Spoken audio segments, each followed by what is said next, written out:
Bhagavad Gīta 4. nodaļa, zināšanu ceļš, apakšsadaļa, kā nodošanās noved pie brīvības. 9. pants. Tie, kuri zina patiesību par manu dievišķo dzimšanu un darbiem, Arjuna, vairs nepiedzimst. Atstājuši ķermeni, viņi nonāk pie manis. 11. pants. Lai arī kādā veidā cilvēks nodotos man, tāpat es tuvojos viņam. Ik viens seko manam ceļam visā tā pilnībā. Ak, Arjuna. Īs Paramhams Višvanants komentārs. Tie, kuri veic savu darbu ar patiesu nodošanos, apzinoties, ka tikai Dievs ir darītājs, tie sasniegs viņu. Tas, kurš nododas, redz, ka viss, ko kungs Krišna dara, ir šīs pasaules labā. Ik viena viņa darbība ir veltīta cilvēces progresam.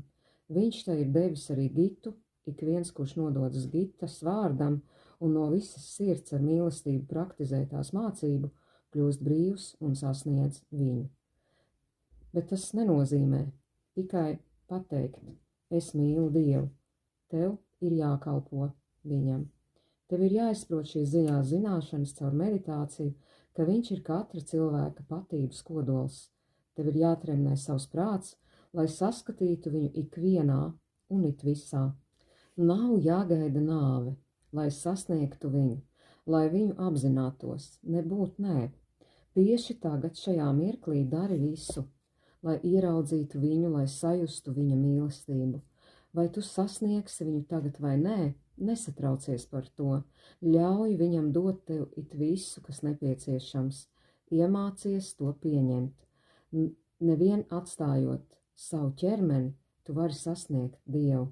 Vispirms tu sasniedz viņu tagad, ik katrā savā dzīves mirklī. Patiesu laimi var sniegt tikai pats kungs, tikai tad, kad tu ilgojies pēc viņa. Viņš atbild šīm jūtām, kas ir tevī, un nevienreiz vien, bet 100 reižu vairāk. Tev šķiet, ka tu esi tas, kurš domā par viņu.